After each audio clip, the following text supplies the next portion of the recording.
Here's my hostel room here. Got a bunk bed in here. So when I got to the hostel, please excuse my morning hair, by the way. When I got to this hostel, I was a little stressed out about having to share a room with people. But then when I got here, they were like, "I'm sorry, we made a mistake. We don't have enough spaces in the hostel room." I was like, "Oh." They're like, "But that's okay, we'll just give you a private room." So I'm like, "Sure, I'll take it. Why not?" So, nice to get my own room. I don't have my own bathroom in here, but I'm only here one night. It's not a big deal.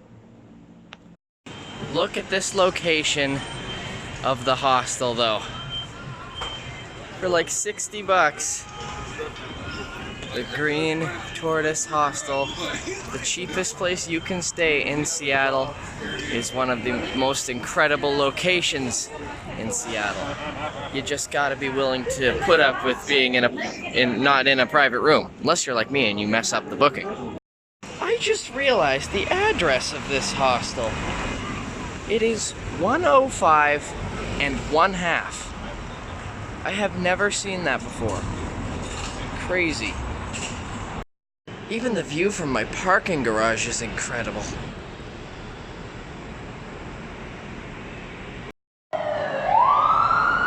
At the hostel, there were sirens all night long. Oh well, big city, I guess it's what you're gonna get. I am among dozens of tourists doing the same thing and filming the iconic public market center. Most of them are filming it probably for Instagram. Although there's probably, I feel like when I go to these heavily populated touristy locations, that I'm probably not even the only vlogger here. That's the famous Meet the Producer sign and the public market center clock. This market is well over 100 years old. It was opened in 1907. That's 112 years ago. This corner market building here is relatively new compared to this market. It's only 107 years old, having been constructed in 1913. Incredible market, and we're gonna explore it a little. It wouldn't be a Seattle adventure without stopping at Starbucks. Hooray! I did not realize that this is actually the Starbucks flagship store. This is it. It's the flagship store because it was in Pike Place Market in 1971 that the first Starbucks was opened. There isn't one in the market anymore. There is one here on the First and Pike corner. Of course, I remember just seeing at my local Starbucks that they sell the Pike Place Reserve, and I remember thinking, oh yeah, I've been to Pike Place. Here's my beverage. It's much larger than I had anticipated because Starbucks sizes confuse me. I'm enamored to be here in Pike Place because this is pretty much the busking capital of the world. One of them, at least. I've done a lot of busking in my time, and these are like the top of the line buskers. This is a very competitive spot for busking, and so they're all incredible. Every time you come here, you get incredible live musicians. Throw them a couple bucks when you're down here. They deserve it. And I'm sure they actually do really well, but they deserve to do well. They're incredible. I just realized I've been crossing this street wrong. It's an all-way cross. So there's one universal crossing time. You can cross any direction you want, even diagonally. Fascinating.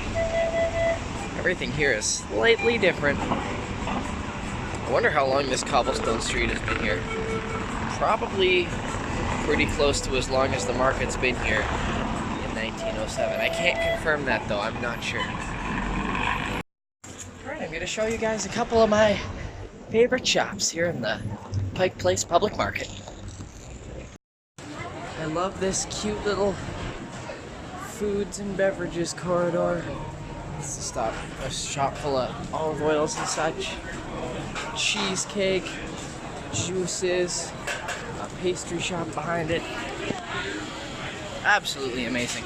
The motto of this place is meet the producer, meaning that not only here can you buy some truly incredible things, but actually meet the makers of them themselves. Well, this is just disturbing. Great. Oh, everywhere you look, there's creepy stuff.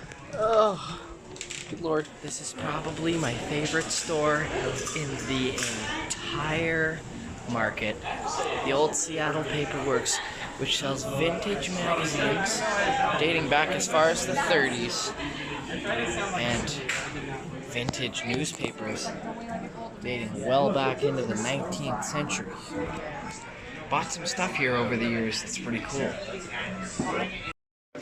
Harper's Bazaar front page from 1870.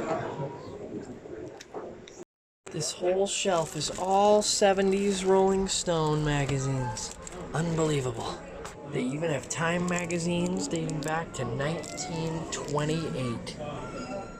Also a cool coin shop in here with lots of old sports cards and reproduction rock concert pictures, including, I like that one. Cool. Wow, they have coins from ancient Rome. I thought the magazine store had old stuff. Just keeps going. This market is an incredible little labyrinth of shops. And if you guys know anything about me, it's that I gotta stop at the record store.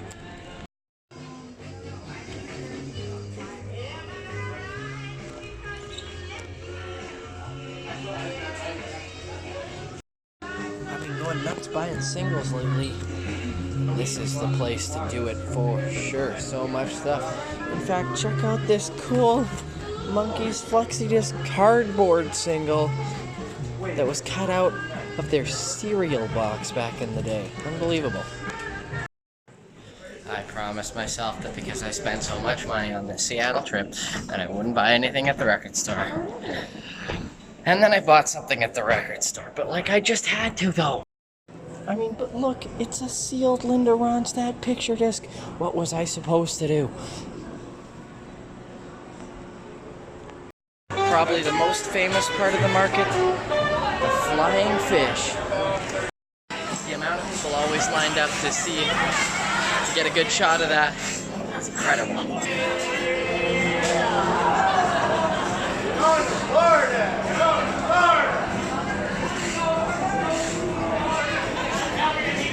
Okay, so we're gonna leave Pike Place now and show you what is probably my favorite shop in all of Seattle. And it's not even here at Pike Place. You gotta walk back down to the waterfront to see it.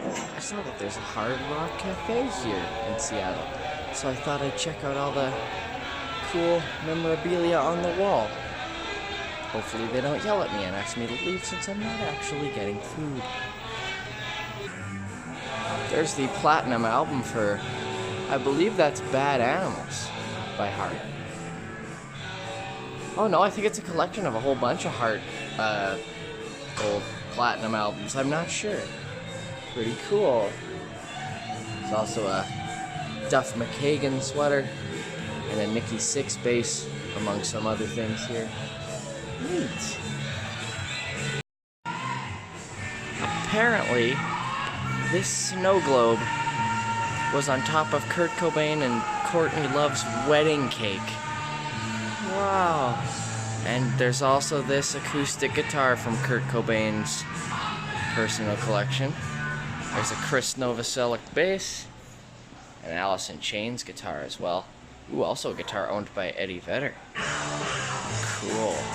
Very Seattle. And some Foo Fighters memorabilia on this wall as well. Fascinating. And here it is, the Seattle Antiques Market.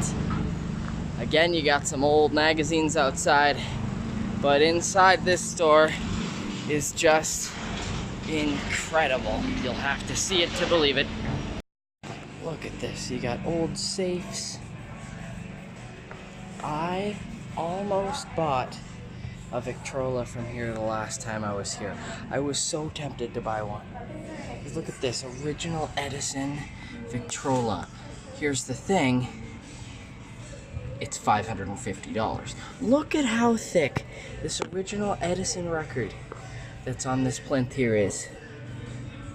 Absolutely unbelievable. Man, I would love to own that.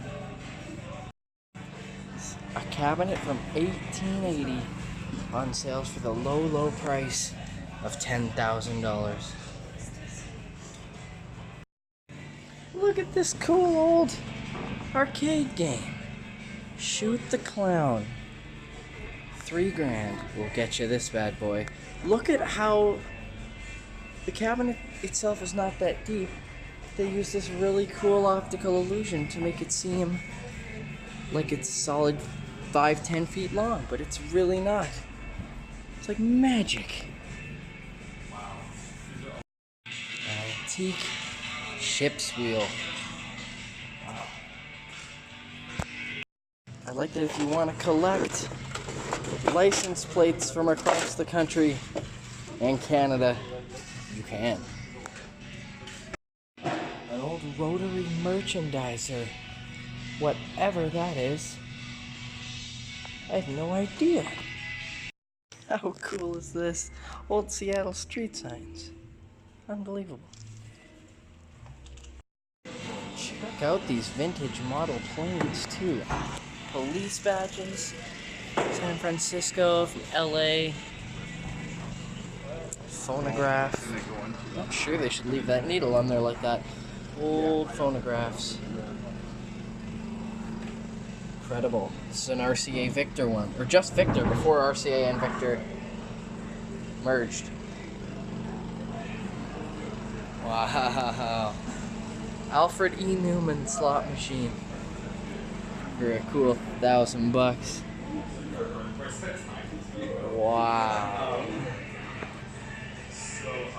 Everywhere you look, something incredible. Of course, my favorite thing, more records. Awesome. Thrilled I could make one more trip to check out this antique shop.